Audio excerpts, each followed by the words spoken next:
La trampa de la búsqueda. Sencillamente me convencí de que por algún misterioso motivo yo era invulnerable y no me engancharía. Pero la adicción no negocia, y poco a poco se fue extendiendo dentro de mí como la niebla. Eric Clapton. Cada forma de adicción es mala, no importa si el narcótico es alcohol, morfina o idealismo. Carl Jung. La primera experiencia en un estado alterado de conciencia marcó el devenir de otras tantas. Ocurrió cuando me hallaba en uno de los cursos intensivos de verano en los que nos juntábamos un grupo de personas en una casa rural varios días para meditar y profundizar en ejercicios de autoconocimiento. Una mañana temprano, nos propusieron comenzar el día con algunos ejercicios corporales para subir la energía, con danza y música a todo volumen. Me costó acudir a la convocatoria, ya que era a las 8 de la mañana, justo antes del desayuno, y obviamente la noche anterior había dormido poco porque compartía habitación de literas con una decena de personas y sus ronquidos. Pues bien, esa mañana en concreto se trataba de una propuesta de movimiento con mucha percusión, ritmos africanos que nunca antes había bailado y que realmente me llevaban en volandas a otro estado, a un clímax. Esos movimientos, esa danza tribal, fue seguida de unos ejercicios de respiración aún más potente y profunda si cabe. Nos estiramos en el suelo para seguir respirando cada vez más intensamente. Los jadeos y los gritos inundaban toda la sala, y yo ya no sabía dónde tenía la cabeza. Estaba entrando en un estado de trance, no sentía ningún miedo y me dejaba llevar. En ese trance, con los tambores retumbando de fondo, de pronto ocurrió algo. La mente ya no estaba. No había juicio de ningún tipo, y empecé a sentir todo mi cuerpo como jamás lo había sentido antes. Sentía cada centímetro, así como una gran sensación de alegría. Percibía la vida en un plano diferente al habitual, y una sensación de unidad me recorría el cuerpo. En ese momento, la música ya había dejado de sonar. Unos gritaban, otros sollozaban, y yo empecé a gritar: «¡Estoy vivo, joder! ¡Estoy vivo! Era tan extraño, y a la vez tan nuevo gritar las palabras «estoy vivo». Una sensación energética nunca vivida antes me recorría todo el cuerpo, y enseguida pensé: «¡Guau! ¡Joder! Yo quiero mucho más de esto». Por desgracia, el clásico idiota ya bragado en estos ambientes vino a reprimirme. «Josep, sí, está muy bien. Pero ahora hacia adentro. Va, venga, hacia adentro. Vive la experiencia, pero hacia el interior», mientras me hacía sentar de nuevo con sus manos en mis hombros. En ese momento odié a ese hombre. ¿Qué caray era eso de hacia adentro? Con el tiempo entendí qué me quería decir, pero eso no quitaba que el tipo fuera un idiota. Ese estado diferente que sentía se evaporó a los pocos minutos, pero el deseo de que volviese a aparecer era grande. Durante esa semana, estuvimos practicando más ejercicios de este tipo, y en otro curso similar volvió a haber un estallido energético, aunque con distintos resultados. En ese caso, la abreacción me llevó a sentir el amor de los demás hacia mí de manera exagerada. Me pareció como si hasta entonces hubiera deambulado tan protegido que no había podido sentirlo. Era tal la extrañeza de sentir aquello, que los ojos se me llenaron de lágrimas, y eso emocionaba tanto a las personas que me rodeaban que se ponían a llorar también. Qué New Age que suena todo esto. Quería volver a sentir más veces todo aquello, así que esa misma mañana pregunté a los terapeutas qué era eso tan extraño que estaba experimentando en mi cuerpo. En lugar de recibir una explicación, me invitaron a apuntarme a un curso en que se realizaban ese tipo de trabajos de manera muy intensiva, por lo que terminé por realizar una formación de 3 años de duración. Esta especie de catarsis son muy habituales en este tipo de trabajos corporales, y con los años no me quedó muy claro por qué me ocurrían o si servían para algo. Una vez terminado ese retiro y de vuelta a mi día a día de ingeniero, echaba de menos todo lo vivido. Quería volver a tener esas experiencias de nuevo. El día a día se volvía demasiado monótono y normal. y a un potencial hiperterapiado, por lo general, la normalidad le sabe a poco. En los años que duraron mis idas y venidas a este tipo de experiencias, los insights se iban sucediendo e iban sumando inputs a mi mochila de autoconocimiento, creyendo que en algún momento tanta experiencia reveladora me llevaría al fin de la búsqueda, a la transformación definitiva. De alguna manera, cada insight me permitía interpretar cada fase de la vida como una liberación, y la búsqueda de mayores grados de libertad a través de catarsis cada vez más potentes prosiguieron unos cuantos años. A medida que uno va teniendo experiencias de este tipo, desarrolla el síndrome de querer ser especial, entendiéndose aquí especial como único, diferente, mejor, más evolucionado, un narcisista en toda regla. Y empieza a abarcar más allá de la terapia. Lo extrapola a todo con el deseo de tener un amor especial, una pareja especial, sexo especial, un viaje especial.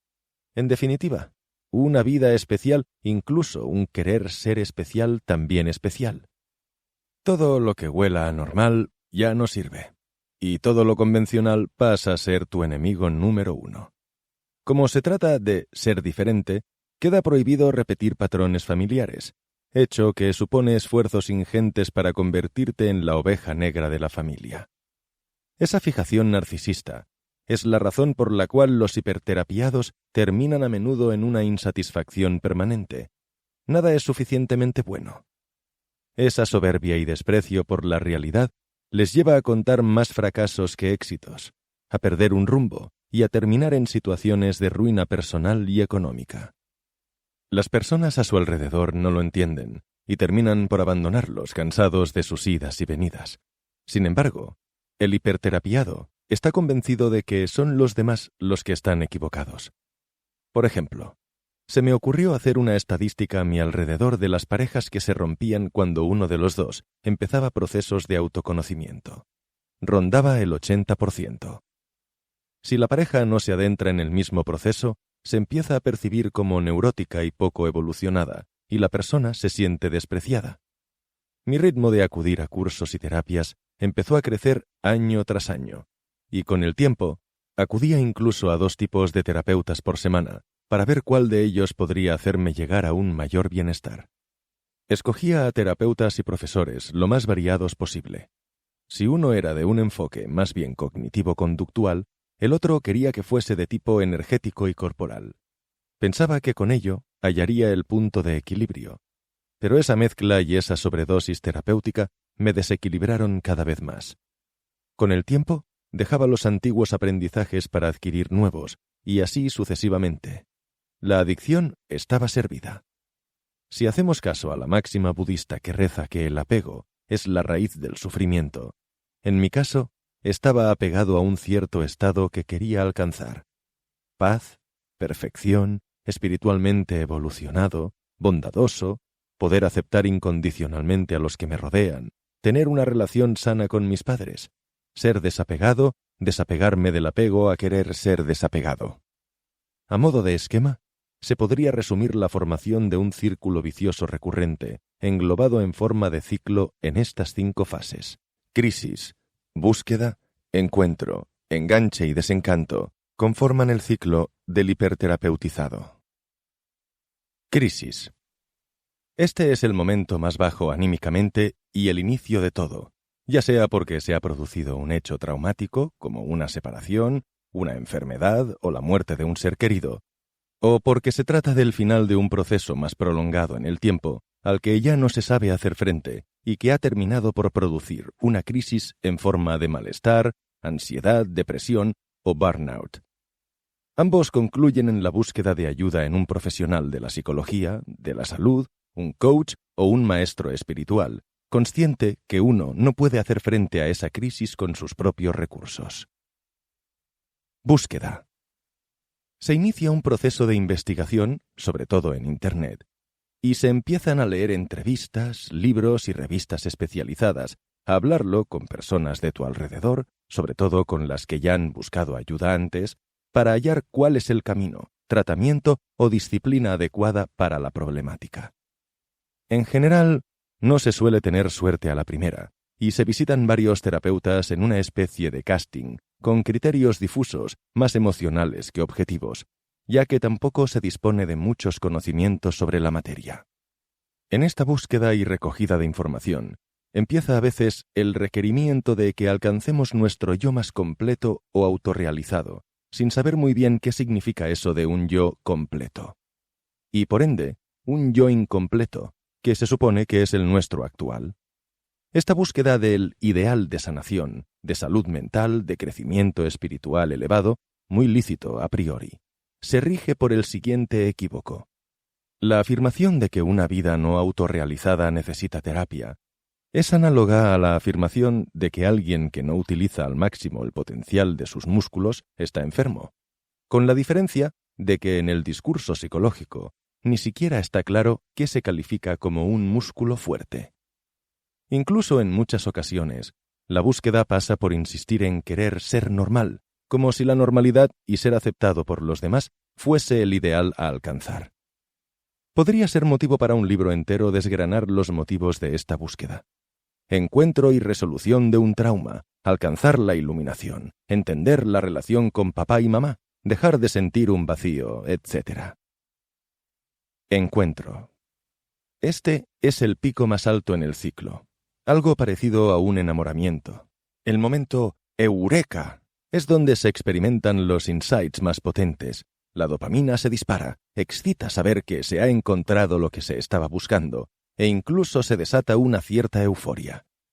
Este encuentro con la verdad se puede producir de diferentes maneras con una experiencia más bien física, como aquel día que empecé a gritar «estoy vivo», una revelación que nos impacte sobre nuestra biografía, una experiencia de tipo espiritual o la conexión profunda con otras personas de un grupo.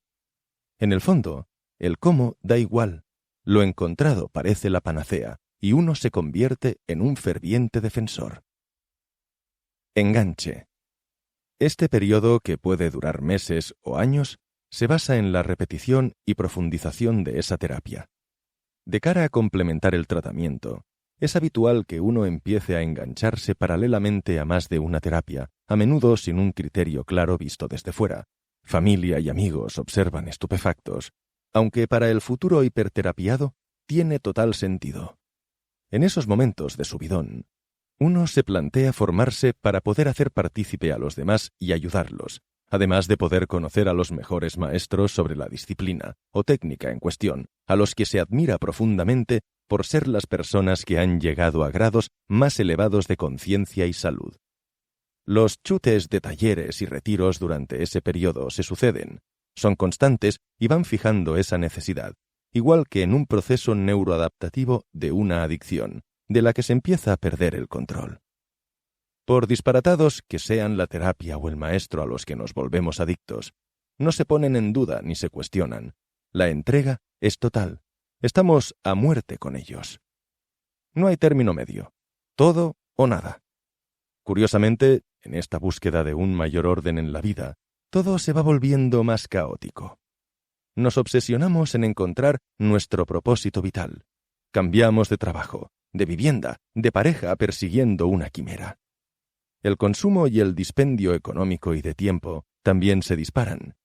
El hiperterapiado es perfeccionista por definición, así que ya no vale con encontrar algo que le sirva para sobrellevar sus pesares, sino que necesita encontrar el santo grial de las terapias, el dorado del bienestar. Desencanto. Pasada la época de subidón, surgirá una decepción, ya que es probable que esa terapia no sea la panacea que se esperaba, y persisten varias de las dificultades iniciales. Y no solo eso, sino que incluso en ocasiones se puede haber empeorado con sufrimientos nuevos como la aparición de una neurosis iatrogénica o incluso noógena. Iatrogénico es un término utilizado en psicología, desarrollado principalmente por Viktor Frankl, que se refiere a la neurosis causada por el propio proceso terapéutico, ya sea por el hecho de acudir a un profesional incompetente o por recibir una terapia inadecuada para esa problemática. Aparecen una serie de síntomas y problemas que no estaban inicialmente, y la terapia no produce personas más capaces de encajar reveses, sino que va neurotizando cada vez más a la persona, maximizando los problemas habituales del día a día, con mayor cantidad de tira y afloja con gente de su entorno, ramificando las explicaciones y las posibilidades. Por su parte, la neurosis noógena está producida por una excesiva observación del propio yo, haciendo surgir una crisis espiritual existencial. También puede ocurrir que se hallen muchas explicaciones pero pocas soluciones, o que las conclusiones a las que se ha llegado sean sobre aspectos razonables, pero poco o nada se pueda hacer sobre ellos, como el carácter, el pasado, la familia, la infancia, la biología, la genética o la presión social. En este momento de bajón, se asume que la terapia ya no da más de sí, se abandona y se hace necesaria la búsqueda de una nueva terapia que sí realmente funcione. Es decir, se produce un refuerzo negativo en el mecanismo de respuesta. Esta nueva crisis puede ser más llevadera que la inicial, ya que se dispone de nuevas herramientas, o más dura, si lo que se ha estado asimilando y defendiendo se desmorona por completo. Perpetuación crisis. Aquí se vuelve a un punto parecido al primero del ciclo, básicamente porque la persona sigue intentando encontrar respuestas o salidas a su malestar, que probablemente sean parecidas a alguna de las intentadas antes. Cuando una solución no ha funcionado, no nos paramos a poner en cuestión si se trata de la solución correcta. Simplemente seguimos intentándolo. Sin embargo, repetir una solución ineficaz es como alzar la voz más y más alto en inglés a un taxista parisino. No importa cuán alto le hables, nunca llegará a entenderte. Aunque realmente no se trata del mismo punto inicial, porque uno lleva los aprendizajes y las creencias adquiridas de las terapias probadas hasta ese momento. Por tanto, aunque se pueda tener la sensación de dar vueltas sobre lo mismo como el hámster en su rueda, la forma no es exactamente de círculo, sino más bien de espiral, hacia adentro o hacia afuera, depende de si uno entra en una contracción o en una expansión, pero una espiral en cualquier caso. De ahí que sea más difícil darse cuenta de que se está atrapado en un círculo vicioso. Parece que se está avanzando, pero probablemente se esté dando vueltas sobre lo mismo. La perpetuación se produce a través de un sutil, a la vez que lógico, autoengaño. Se cree que la próxima terapia, libro o curso sí que será el adecuado o el definitivo, y que con este nuevo descubrimiento por fin podremos descansar. Si uno está de suerte, en algún punto como este podrá cortar con el ciclo. Si no es así, se continúa con esto ad infinitum hasta el agotamiento, la quiebra o la locura. Y evidentemente esta nueva frustración no sale gratis. Se adquiere un carácter más afectado. Se vive todo con una solemnidad que resulta cansina para los demás. Cualquier experiencia es trascendente por insignificante que sea, y se acaba por dar la profecía autocumplida. Una predicción que, una vez hecha, es en sí misma la causa de que se haga realidad. Es decir, el hiperterapiado cree que los demás lo aíslan porque no entienden su sufrimiento y empieza a mirarlos con superioridad, condescendencia y menosprecio. Como consecuencia, los demás terminan por aislarlo, con lo que se confirma la profecía. Muchas son las razones que pueden enquistar la búsqueda eterna, pero no es objeto del capítulo profundizar sobre todas. Por citar algunas de las más habituales: banalización de la terapia como producto de consumo, carácter obsesivo por la autoindignación, evitación de vivir con la excusa de la búsqueda, necesidad de aventura y cambio constante, problemas de salud física y o mental. Existen casi tantas razones como personas. Existen varios síntomas por los que se puede sospechar que uno se ha convertido en hiperterapiado. Por ejemplo, cuando en alguna conversación se pronuncian frases del estilo: «Uy, sí, yo he hecho talleres de todo, que si Reiki, constelaciones, retiros de meditación, programación neurolingüística, desprogramación biológica.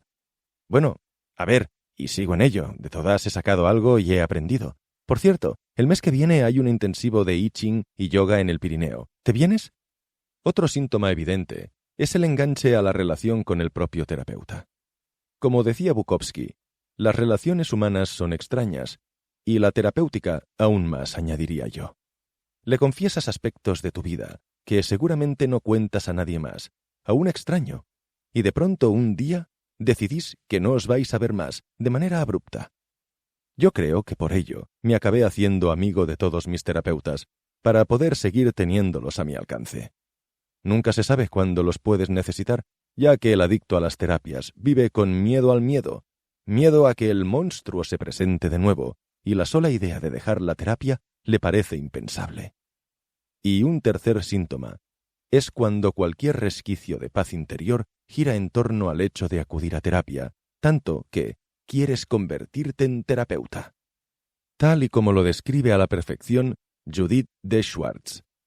Creía de manera tan entusiasta en la psicoterapia que me convertí en psicoterapeuta. Y también, hasta donde puedo recordar, sentía una anarquía interna. Mis pensamientos y sentimientos me confundían, daban vueltas los unos hacia los otros, formando una especie de círculo cerrado del cual yo no podía escapar. No había ni un solo día en que pudiera decir que me sintiese bien. Los terapeutas con los que trabajaba, y fueron unos cuantos, localizados a lo largo de los lugares que fui recalando en mi vida adulta, parecían tan ordenados, tan seguros de la lógica interna de la vida, que confiaba que ellos podrían encajar, reensamblar las piezas de mi mente que no lo estaban. Ciertamente, por lo que duraba una sesión, si me concentraba suficientemente, yo podría ser apaciguada por su reconfortante presencia y sentirme bien por un rato. Con la ayuda del terapeuta, yo podía construir una narrativa de mi vida que tuviese sentido, o al menos que sostuviera la promesa de tener sentido. Desnudarme delante del terapeuta, mostrar todas mis miserias y establecer una comunicación más real que la que tenía fuera de terapia, constituyó uno de los principales motivos por los que me volví adicto a todo ello. Como yonki consumidor de chutes de terapia, con tanta oferta a mi alrededor, me iba debatiendo entre dos estados: el yonki sufridor que consume sin parar porque está jodido de verdad y realmente necesita ayuda, y el yonki hedonista con tics narcisistas que consume porque simplemente le da placer mirarse, analizar, restregar su alma por este rollo del desarrollo personal. Aunque con el tiempo es habitual pasar de yonki a camello, es decir, ya no solo se consume esa droga, sino que se empieza a traficar con ella. Tal vez el uso de la palabra yonki pueda parecerle a alguien demasiado exagerada, pero no lo es. Una vez se entra en esta rueda de hámster, puede resultar realmente complicado dejarlo. Los mecanismos de recompensa o gratificación son parecidos a los que se activan en cualquier adicción, como podría ser la comida o el sexo. Si uno está dispuesto a psicoanalizarse durante 10 años o prescindir de vacaciones para acudir a retiros de meditación, es que está encontrando algún tipo de recompensa que queda fijada mediante un incremento de la dopamina. A medida que se repite esta búsqueda de recompensa, sea lo que a uno le produce, relajación de la ansiedad, felicidad pasajera, subidón, clímax espiritual, placer de comprensión, encuentros especiales con otras personas, también se desarrolla cierta tolerancia y el cerebro se adapta a esos niveles elevados de dopamina, por lo que para volver a sentir el mismo efecto se deberá aumentar la dosis. Es decir, si el primer retiro de meditación ha sido de 5 días, seguramente el siguiente se querrá que sea de 10 para volver a sentir esa conexión espiritual. Incluso la falta de acudir a terapia o a encuentros grupales termina por producir síndrome de abstinencia. ¿Existe una personalidad adictiva o cualquiera puede terminar siendo un adicto en algún momento? Durante años me pareció detectar una serie de rasgos comunes en los adictos a las terapias, pero continuamente me aparecían contraejemplos que no cumplían mis teorías de andar por casa. Tal y como dice la experta en adicciones Maya Zalavitz, la personalidad adictiva es vista como la mala, débil, no fiable, egoísta y fuera de control. El temperamento que sale de ella es visto por los demás como defectuoso, incapaz de resistir la tentación. Pero lo que hemos encontrado es que la personalidad adictiva es multifacética. No existe realmente como una entidad por sí misma. Fundamentalmente, la idea de una personalidad adictiva general es un mito. Los estudios no encuentran unos rasgos universales de carácter que sean comunes a todas las personas adictas. Todo el rango de caracteres humanos puede encontrarse en la gente con adicciones. Aunque los estudios no encuentran rasgos comunes, Zálavich confirma que se detecta algún tipo de característica fuera de lo común entre los niños que acaban desarrollando una adicción. Son inteligentes, talentosos, antisociales, insensibles, compulsivos, etc. Paradójicamente, los estudios señalan que los jóvenes que probaron puntualmente algún tipo de sustancia desarrollaron menos adicciones que los que las rechazaron por completo. Por lo que no cabría pensar que el hecho de haber acudido a terapia de joven o adolescente te convierta en un asiduo a ello. Zálavich concluye que el riesgo de adicción a algo también responde a ciertos rasgos de temperamento, como puede ser la impulsividad, la audacia y el deseo de nuevas experiencias, más común en los hombres, y la tristeza, la inhibición y la ansiedad, más común entre las mujeres. Atendiendo a estos factores de búsqueda de experimentación y espacio en los que retroalimentarse emocionalmente, las terapias, los grupos terapéuticos y los talleres resultan, sin duda, un buen lugar donde satisfacer estas necesidades y, ¿por qué no?, volverse adicto a ello.